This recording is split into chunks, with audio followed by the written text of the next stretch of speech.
Dr. Valentino to the OR, please. Dr. Hypertension. Valentino to the OR. High blood pressure या hypertension एक आम बीमारी है जिसमें आपकी आर्टरी वॉल्स के खिलाफ ब्लड का फोर्स बहुत ज्यादा होता है, इतना कि आगे चलकर हार्ट डिजीज जैसी हेल्थ प्रॉब्लम्स हो सकती है। प्रकार: प्राइमरी या एसेंशियल हाइपरटेंशन। लगभग 95% मामलों में हाइपरटेंशन का कोई कारण पता नहीं चलता।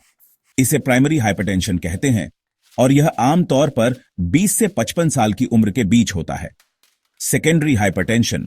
लगभग 5% मामलों में इसका कारण पता चल सकता है। अक्सर यह किडनी की बीमारी, दिल की बीमारी वगैरह जैसी मेडिकल कंडीशन की वजह से होता है। प्राइमरी या एसेंशियल हाइपरटेंशन के रिस्क फैक्टर्स में जेनेटिक फैक्टर्स, मोटापा, एक्सरसाइज की कमी, ज्यादा शराब पीना, ज्यादा नमक खाना, smoking, stress, polycythemia, NSAIDs, potassium की कमी, सिंपैथेटिक ओवरएक्टिविटी और इंसुलिन रेजिस्टेंस शामिल हैं। Chunking strategy: change B role as often as needed and at least twice in the first sentence, scene script with pipes. Narrator: primary या essential hypertension के risk factors में genetic factors, मोटापा, exercise की कमी, ज्यादा शराब पीना, ज्यादा नमक खाना, smoking, stress, polycythemia, NSAIDs, potassium की कमी, सिंपैथेटिक ओवरएक्टिविटी और इंसुलिन रेजिस्टेंस शामिल हैं। Chunked script. नैरेटर: प्राइमरी या एसेंशियल हाइपरटेंशन के रिस्क फैक्टर्स में जेनेटिक फैक्टर्स, मोटापा, एक्सरसाइज की कमी, ज्यादा शराब पीना, ज्यादा नमक खाना, smoking, stress, polycythemia, NSAIDs, potassium की कमी, सिंपैथेटिक ओवरएक्टिविटी और इंसुलिन रेजिस्टेंस शामिल हैं। हाइपरटेंशन कैसे होता है? इसका असली कारण अभी तक पता नहीं है। ब्लड प्रेशर कार्डियक आउटपुट और पेरिफेरल रेजिस्टेंस के गुणा के बराबर होता है। एसेंशियल हाइपरटेंशन की शुरुआत में ब्लड प्रेशर का बढ़ना कार्डियक आउटपुट में थोड़ी सी वृद्धि के कारण होता है, जो सिंपैथेटिक ओवरएक्टिविटी के कारण हो सकता है। बाद में कार्डियक आउटपुट वैस्कुलर बदलाव लाता है, जिससे पेरिफेरल रेजिस्टेंस बढ़ता है और फिर ब्लड प्रेशर बायच जाता है। चलिए सेकेंडरी हाइपरटेंशन के कारणों को देखते हैं। शुरू करते हैं किडनी की बीमारियों से। इनमें वास्कुलिटिस, रीनल आर्टरी स्टेनोसिस और रीनल वैस्कुलर डिजीज जैसे ग्लोमेरुलोनेफ्राइटिस शामिल हैं। इसके अलावा पॉलिसिस्टिक किडनी डिजीज भी एक कारण हो सकता है। अब एंडोक्राइन डिजीज की बात करते हैं। फियोक्रोमोसाइटोमा, कुशिंग डिजीज और प्राइमरी हाइपरल्डोस्टेरोनिज्म, जिसे कॉन सिंड्रोम भी कहते हैं, भी महत्वपूर्ण कारण हैं। हाइपरपैराथायराइडिज्म और एक्रोमेगाली जैसी अन्य एंडोक्राइन स्थितियां भी सेकेंडरी हाइपरटेंशन का कारण बन सकती हैं। सेकेंडरी हाइपरटेंशन के कारणों को जारी रखते हुए अब हम प्राइमरी हाइपरथायराइडिज्म और थायरोटॉक्सिकोसिस के बारे में बात करेंगे। ये थायराइड कंडीशन ब्लड प्रेशर को बहुत प्रभावित कर सकती हैं।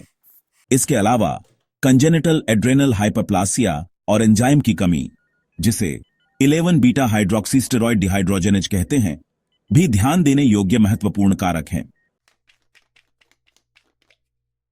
अंत में आइए अन्य कारणों पर बात करते हैं, जिनमें कुछ दवाइयां भी शामिल हैं। Oral contraceptive pills, anabolic steroid, corticosteroids और एनएसएआईडीज, ये सभी सेकेंडरी हाइपरटेंशन का कारण बन सकते हैं।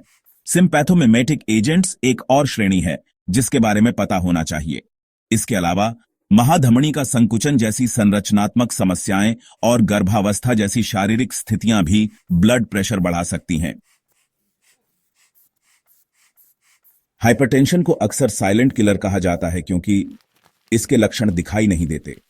जब लक्षण दिखाई देते हैं तो उनमें सिर दर्द, खासकर सुबह सुबह, सांस फूलना, कंफ्यूजन, जी मिचलाना, उल्टी, चेहरे का लाल होना, चक्कर आना, सीने में दर्द, नजर में बदलाव और यहां तक कि पेशाब में खून आना भी शामिल हो सकते हैं। हाइपरटेंशन गंभीर कॉम्प्लिकेशंस का कारण बन सकता है। दिल के लिए यह left ventricular hypertrophy, left ventricular failure और इस्कीमिक हार्ट डिजीज का कारण बन सकता है। सेंट्रल नर्वस सिस्टम की बात करें तो कॉम्प्लिकेशंस में स्ट्रोक, हाइपरटेंसिव एंसेफेलोपैथी, सबआराक्नॉइड हेमरेज और यहां तक कि डिमेंशिया भी शामिल हो सकते हैं।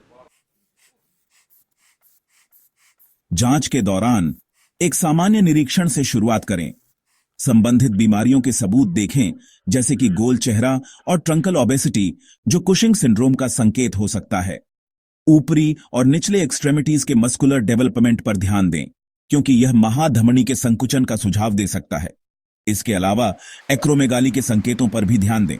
इसके बाद नाड़ी की जांच करें, रेडियल पल्स को महसूस करें और किसी भी रेडियोफेमोरल देरी या रेडियो रेडियल विषमता की जांच करें।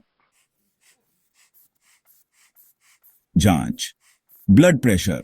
मरीज के लेटे और खड़े होने पर ब्लड प्रेशर लें। खड़े होने पर डायस्टोलिक ब्लड प्रेशर में वृद्धि आमतौर पर एसेंशियल हाइपरटेंशन में होती है। खड़े होने पर ब्लड प्रेशर में गिरावट सेकेंडरी हाइपरटेंशन का सुझाव दे सकती है। चेहरा। कंजंक्टिवा में कंजेशन की जांच करें, जो पॉलीसिथेमिया का संकेत हो सकता है। रेटिनोपैथी जैसे हाइपरटेंसिव बदलावों के लिए फंडी की जांच करें। प्रिकॉर्डियम। एक प्रमुख लेफ्ट वेंट्रिकुलर एपिकल हीव देखें। एक तेज महाधमनी दूसरी हार्ट साउंड के लिए सुने। चौथी हार्ट साउंड की भी जांच करें। फेफड़ों की ऑनस्केल्टेशन। बेसल क्रेपिटेशन के लिए ऑनस्केल्टेट करें, जो हार्ट फेलियर का संकेत हो सकता है। पेट।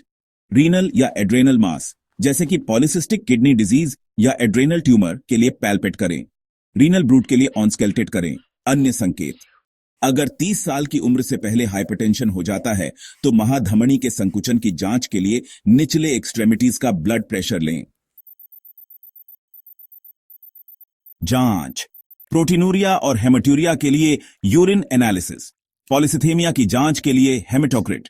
यूरिया और क्रिएटिनिन के स्तर के लिए liver function test. Serum electrolyte स्तर, क्योंकि कम पोटेशियम हाइपरल्डोस्टेरोनिज्म का संकेत दे सकता है। रैंडम और fasting blood sugar level. Lipid profile. Serum uric acid level. Left ventricular hypertrophy और स्ट्रेन पैटर्न के लिए इलेक्ट्रोकार्डियोग्राम, इकोकार्डियोग्राम। कार्डियोमेगाली के लिए चेस्ट एक्सरे। और अंत में एम्बुलेटरी ब्लड प्रेशर मॉनिटरिंग या एबीपीएम।